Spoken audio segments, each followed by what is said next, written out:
Hello, আসসালামু আলাইকুম। আজকের ক্লাসটি হলো রাইটিং টাস্ক 2 এর ফাউন্ডেশন। এই ফাউন্ডেশন স্ট্রং না করে যেমন একটা বিল্ডিং উপরের দিকে উঠতে পারে না, ঠিক তেমনি এই ফাউন্ডেশন না থাকার কারণে অনেকের রাইটিং এ সামনে এগোতে পারছেন না বা রাইটিং নিয়ে ভয় থেকে যায়। আজকের এই রাইটিং টাস্ক 2 এর পরিচিতি ক্লাসটি দেখার পর আমি নিশ্চিতভাবে বলতে পারি আপনাদের রাইটিং টাস্ক 2 এ নিয়ে আর ভয় থাকবে না। আপনাদের অনেকেই মনে করেন আইএলটিএস রাইটিং টাস্ক 2 খুবই কঠিন। আসলে এটা একদম সহজ যদি আপনি সঠিক নিয়মটা জানেন। রাইটিং লেখার জন্য আপনাকে শেক্সপিয়ার হতে হবে না, শুধু কয়েকটা সহজ ট্রিক্স ফলো করতে হবে। রাইটিং হচ্ছে আপনাকে একটা টপিক দেওয়া হবে, সাধারণত সামাজিক, শিক্ষা, প্রযুক্তি, পরিবেশ, স্বাস্থ্য ইত্যাদি বিষয় নিয়ে। আপনাকে কমপক্ষে 250টি শব্দ আর সর্বোচ্চ 300 এর মতো লিখতে হবে। 300 এর থেকে বেশি শব্দ লেখার কোনো প্রয়োজন নেই। তবে আমি মনে করি 260 থেকে 70 শব্দটি আদর্শ, কারণ বেশি বড় করতে গিয়ে আমরা অপ্রাসঙ্গিক কথাবার্তা বলে ফেলি। এখানে অপ্রাসঙ্গিক কথা বলার কোনো সুযোগ নেই। আচ্ছা, এটার জন্য রাইটিং টাস্ক 2 এর জন্য আপনি সময় পাবেন 40 মিনিট। যদি আপনি কনসেপ্টটা ক্লিয়ার ভাবে বুঝতে পারেন এবং রাইটিং এর সাথে আপনার যদি ভালো করে পরিচয় হয়ে যায়, তাহলে এই 40 মিনিট মোর দ্যান এনাফ আপনার আনসার লেখার জন্য। এখানে মোট নম্বর থাকবে 9 ব্যান্ডের, যার মধ্যে রাইটিং টাস্ক 2 সবচেয়ে বেশি গুরুত্বপূর্ণ। রাইটিং টাস্ক 1 এর চেয়ে দ্বিগুণ মার্কস ক্যারি করে রাইটিং টাস্ক 2। আচ্ছা, সবচেয়ে গুরুত্বপূর্ণ যে বিষয়টা তা হচ্ছে প্রশ্নের ধরন। প্রশ্ন কয় ধরনের থাকে? রাইটিং টাস্ক 2 এ প্রধানত 5 ধরনের কোয়েশ্চেন হয়। আর এই 5টি ধরনের সাথে পরিচিত হয়ে গেলে আমাদের মনে হবে রাইটিং টাস্ক অনেক ইজি। এখন আপাতত দৃষ্টিতে দেখে মনে হচ্ছে 5টা আলাদা আলাদা টাইপের কোয়েশ্চেন, কিন্তু যখন আপনি রাইটিং টাস্ক 2 এর সাথে পরিচিত হয়ে যাবেন, তখন আপনার কাছে আলাদা মনে হবে না। একই স্ট্রাকচার দিয়ে সবগুলো কোয়েশ্চেনের আনসার করতে পারবেন। শুধু কি বলছে এটা বুঝতে হবে। ঠিক আছে, চলুন সামনে যাই। আচ্ছা, এগুলো আমরা দেখে নেই। প্রথমে কি আছে? অপিনিয়ন এসে। অপিনিয়ন এসে, এগ্রি অর ডিসএগ্রি, এটাকে দুইটাই বলা হয়, অপিনিয়ন এসে তবে এগ্রি অর ডিসএগ্রি। এখানে আপনার মতামত জানতে চাইবে আপনি এগ্রি না ডিসএগ্রি। দ্বিতীয়ত কি আছে? 2 নম্বরে আছে ডিসকাশন এসে। Discuss both views. এটা হচ্ছে ডিসকাশন মানে কি? আলোচনা। আলোচনা করতে হবে। বোথ ভিউজ মানে কি? দুই দিক। দুইটা দিক থাকবে কোয়েশনে, দুই দিকে আপনাকে আলোচনা করতে হবে। তারপর কি? Problem solution. প্রবলেম সলিউশন মানে কি? সমস্যার সমাধান। একটা সমস্যা থাকবে, তার সমাধান আপনাকে দিতে হবে। সমস্যা সম্পর্কে আলোচনা করতে হবে এবং সমাধান বলতে হবে। তারপর কি আছে? অ্যাডভান্টেজ, ডিসঅ্যাডভান্টেজ এসে। মানে কি? সুবিধা এবং অসুবিধা। কোনো একটা টপিকের সুবিধা এবং অসুবিধা নিয়ে আপনাকে আলোচনা করতে হবে। তারপর কি আছে? 5 নাম্বার কোয়েশ্চেন, ডাবল কোয়েশ্চেন এসে, ডিরেক্ট কোয়েশ্চেন। এটা কি? এটাকে দুইটা আলাদা আলাদা কোয়েশ্চেন থাকবে। দুইটা আলাদা আলাদা কোয়েশ্চনে একই এসেতে অ্যান্সার করতে হবে। প্রথমে এই 5টি টাইপ লিখার স্ট্রাকচার গুলো আমরা দেখে নিব, কিভাবে লিখতে হয় এবং কিভাবে চিনব। প্রথমতই আমরা যেটা দেখব তা হচ্ছে কিভাবে চিনব। অনেক স্টুডেন্টরা কি করে, সবচেয়ে বড় স্ট্রাগল ফেস করে বা সবচেয়ে বড় চ্যালেঞ্জ ফেস করে যে জিনিসটা, সেটা হচ্ছে কোনটা কোন টাইপের এসে তা চিনতে পারে না। আর এই জন্য ভুল স্ট্রাকচারে লিখে আসে। আর এই জন্যই অনেক ভালো লেখার পরও টাস্ক অ্যাচিভমেন্ট ঠিক মতো আসে না, স্কোর অনেক বেশি কমে যায়। কারণ আপনাকে বলছে অপিনিয়ন এসে, কোয়েশ্চন আসে অপিনিয়ন এসে, কিন্তু আপনি পরীক্ষায় লিখে আসলেন ডিসকাশন এসে। এই জায়গাতেই প্রবলেম। আপনার লেখা ঠিক আছে, সব ঠিক আছে, কিন্তু অপিনিয়নের ফরম্যাট ফলো না করে আপনি ডিসকাশনের ফরম্যাট ফলো করেছেন। এই জন্যই প্রবলেম হয়। তাহলে আমরা চলুন এগুলোর সাথে একটু পরিচিত হয়ে যাই। প্রথমেই অপিনিয়নের সাথে পরিচিত হব। অপিনিয়ন এসে, যেটা এগ্রি ডিসএগ্রি বলা হয়। আচ্ছা, এইটাই সবচেয়ে গুরুত্বপূর্ণ প্রত্যেকটা টাইপের জন্য। কিভাবে বুঝবো এটা অপিনিয়ন এসে? প্রশ্নের ধরন, চেনার উপায়। আমরা প্রশ্নটা চিনব কিভাবে? প্রথমত, প্রশ্নের কোয়েশ্চেন যেখানে, সেখানে কি লেখা থাকবে? প্রথমে একটা মতামত দিয়ে তারপর এই ধরনের কথা লেখা থাকবে। Do you agree or disagree? Do you agree or disagree, এই কথা থাকবে। অথবা to what extent do you agree or disagree, এই কথাগুলো লিখে দেখলেই, কোয়েশ্চনে এই কথাগুলো লিখে দেখলেই আমরা কি বুঝতে পারবো? আমরা বুঝতে পারবো এটা অপিনিয়ন এসে আসছে। Agree, disagree, do you agree or disagree, to what extent do you agree or disagree, এই কথাগুলো লিখে থাকলেই আমরা বুঝবো এটা অপিনিয়ন এসে আসছে। এখানে কি? এখানে আপনাকে একটি নির্দিষ্ট মতামত দেওয়া হবে। এখানে আপনাকে একটা নির্দিষ্ট মতামত দেওয়া হবে, আপনি এই মতামতের পক্ষে নাকি বিপক্ষে তা বলবেন। কেন আপনি এটার পক্ষে বা বিপক্ষে এটা বলতে হবে। আপনাকে একটা নির্দিষ্ট মতামত দেওয়া হবে, তারপর বলা হবে do you agree or disagree, অথবা to what extent do you agree or disagree. আপনি এই মতামতের পক্ষে নাকি বিপক্ষে তা বলবেন এবং বলতে হবে কেন আপনি পক্ষে বা বিপক্ষে গেছেন। আচ্ছা, এবার আমরা একটা কোয়েশ্চেনের উদাহরণ দেখে নেই। Government should spend money on railways rather than roads. এই যে দেখুন, এই লাইনটা দেখেই আমরা বুঝতে পারবো এটা তো মতামত, প্রত্যেকটা কোয়েশ্চেনেই মতামত থাকবে, কিন্তু এই সেন্টেন্সটা দেখে আমরা বুঝতে পারবো কোয়েশ্চেনটা কোন টাইপের। এখানে কি বলছে, to what extent do you agree or disagree. এখানে প্রথম সেন্টেন্সে একটা নির্দিষ্ট মতামত দিয়েছে, কি দিয়েছে, government should spend money on railways rather than road. কি সরকারের উচিত রোড থেকে রেলওয়েতে বেশি মানি স্পেন্ড করা, টাকা ব্যয় করা। এই সেন্টেন্সটা প্রথমে একটা মতামত দেওয়া আছে, আর দ্বিতীয় সেন্টেন্সে কি প্রশ্ন করছে, to what extent do you agree or disagree. এটা দেখেই আমরা বুঝতে পারি এটা অপিনিয়ন এসে। এবার দেখি লেখার ফরম্যাট। প্রত্যেকটা টাইপকেই আমরা একই ফরম্যাটে লিখব। লেখার নিয়ম বা প্যাটার্নটা কি, প্রথমে ইন্ট্রোডাকশন, তারপর বডি প্যারাগ্রাফ 1, বডি প্যারাগ্রাফ 2 এবং কনক্লুশন। এই ফরম্যাটে আমরা প্রত্যেকটা টাইপকেই লিখতে পারবো। ইন্ট্রোডাকশন, ইন্ট্রোডাকশনে কি বলবো, ইন্ট্রোডাকশনে প্রথমেই যে কোয়েশ্চেনটা আছে এই কোয়েশ্চেনটাকে নিজের ভাষায় প্যারাফ্রেজ করে লিখবো। তারপরে এক লাইনে লিখবো আমি কোন দিকে যাব, পক্ষে নাকি বিপক্ষে। ওই যে বলছিল do you agree or disagree, এইটা এক লাইনে লিখবো আমি পক্ষে নাকি বিপক্ষে, এটাকে থেসিস স্টেটমেন্ট বলা হয়।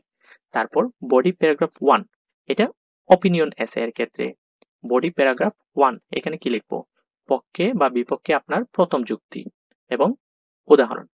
আমি যদি এই জিনিসটার, যেমন এই কোয়েশ্চেনের পক্ষে হই, government should spend money on railways rather than road, আমি যদি এটার পক্ষে হই তাহলে এখানে বডি প্যারাগ্রাফ 1-এ এটার পক্ষে আমার একটা যুক্তি দিতে হবে, সাথে সাথে উদাহরণ দিতে হবে, এবং বডি প্যারাগ্রাফ 2-এ এটার পক্ষে আরেকটা যুক্তি দিতে হবে, আমার দ্বিতীয় যুক্তিটা দিব এবং সাথে উদাহরণ দিব। উদাহরণ দিলে স্কোরটা অনেক বেশি বাড়বে। তারপরে কি কনক্লুশনে সংক্ষেপে পুরো লেখা। কনক্লুশন তো আর বলার কিছু নাই, সবাই জানেন, ছোটবেলা থেকে করে আসছেন ইন্ট্রোডাকশন আর কনক্লুশন। কি সংক্ষেপে পুরো লেখার সারমর্ম লিখবো আমরা এবং নিজের মতামতটা আবার একটু পরিষ্কার করে দিব ছোট্ট করে। ঠিক আছে, এটা ছিল অপিনিয়ন এসে লেখার নিয়ম। এবার ডিসকাশন এসে। আচ্ছা, ডিসকাস বোথ ভিউজ মানে এটা আলোচনার এসে এবং ডিসকাস বোথ ভিউজ উভয় দিকে আলোচনা করতে হবে। গুরুত্বপূর্ণ, সবচেয়ে গুরুত্বপূর্ণ যেটা, কিভাবে বুঝবো এটা ডিসকাশন এসে, এটা চিনতে হলে আমাদের এইগুলো দেখতে হবে। Discuss both views and give your opinion. হয়তো এটা লিখে থাকবে কোয়েশ্চেনের শেষে যে discuss both views and give your opinion. উভয় দিকে আলোচনা করতে হবে এবং নিজের অপিনিয়ন দিতে হবে, মতামত দিতে হবে। তারপর শুধু ডিসকাস বোথ ভিউজ এটাও থাকতে পারে, এখানে আবার নিজের মতামত চাচ্ছে না। এইগুলো লেখা দেখলেই আমরা বুঝতে পারবো এটা কি আসছে, ডিসকাশন এসে আসছে। Discuss both views, discuss both sides, এইগুলো।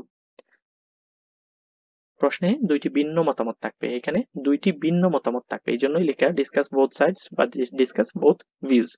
আপনাকে নিজের মতো নিজের মতামত দিতে হবে এবং দুই দিকই ব্যাখ্যা করতে হবে।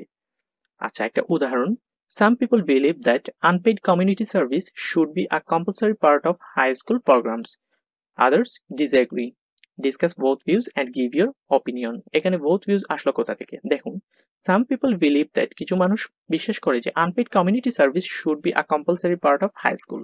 unpaid community service কি ভলান্টিয়ারি সার্ভিসের মতো, এগুলো কি বাধ্যতামূলক করা উচিত হাই স্কুলের জন্য, হাই স্কুল প্রোগ্রামে। এটা বলছে একটা পার্ট। আর আদার্স, এদিকে বলছে আদার্স ডিসএগ্রি, অন্যরা কি একমত না, তাহলে অন্যরা যে এর অপোজিশনে আছে সেইটা হয়েছে আরেকটা মত, এই হয়েছে দুইটা মত। তারপরে আমাদের কোয়েশ্চেন করছে discuss both views and give your opinion. আচ্ছা, এইটা দেখলেই আমরা বুঝতে পারবো এটা অপিনিয়ন এসে আসছে। এখানে প্রথম সেন্টেন্সে দুইটা ভিন্ন মতামত দেওয়া আছে, এই যে এতটুকু পর্যন্ত দুইটা ভিন্ন মতামত দেওয়া আছে। তারপরে শেষের সেন্টেন্সে কি বলছে, দুই দিক আলোচনা করতে এবং নিজের মতামত দিতে। এইটাও একই স্ট্রাকচারে লিখবো, ইন্ট্রোডাকশন, বডি প্যারা 1, বডি প্যারা 2, কনক্লুশন। এখন কথা হচ্ছে এই বডি প্যারা 1 এবং বডি প্যারা 2 তে কি লিখব। ইন্ট্রোডাকশনে প্রথমেই প্রশ্নকে নিজের ভাষায় প্যারাফ্রেজ করব, তারপর নিজের মতামত লিখব এক লাইনে। বডি প্যারাগ্রাফ 1 এ আমার প্রথম মতামত ভিউ পয়েন্ট 1 এটা প্লাস ব্যাখ্যা এক্সপ্লেনেশন করব, সাথে উদাহরণ দিব। বডি প্যারাগ্রাফ 2 তে আপনার দ্বিতীয় মতামত ভিউ পয়েন্ট 2 ব্যাখ্যা এক্সপ্লেনেশন প্লাস উদাহরণ এক্সাম্পল দিব। এখানে বলছে কি, এই যে discuss both views and give your opinion, উভয় দিক আলোচনা করতে হবে।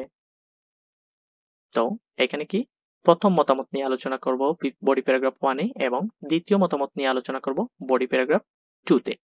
কনক্লুশন আগের মতোই। তারপরে কি আছে,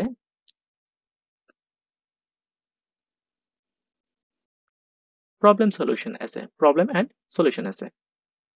কিভাবে বুঝবো, গুরুত্বপূর্ণ বিষয়, কিভাবে বুঝবো এইটা শিখে রাখলে আর আমাদের চিনতে অসুবিধা হবে না। What problems are associated with this and what are the solution, এটার সাথে কি সমস্যা এবং এটার সমাধান কি এটা থাকতে পারে। এই সমস্যার কারণ কি এবং এটার সমাধান কি এটা থাকতে পারে কোয়েশ্চনে। আবার what are the causes and how can we solve them, এটার কারণ কি এবং কিভাবে সমাধান করব।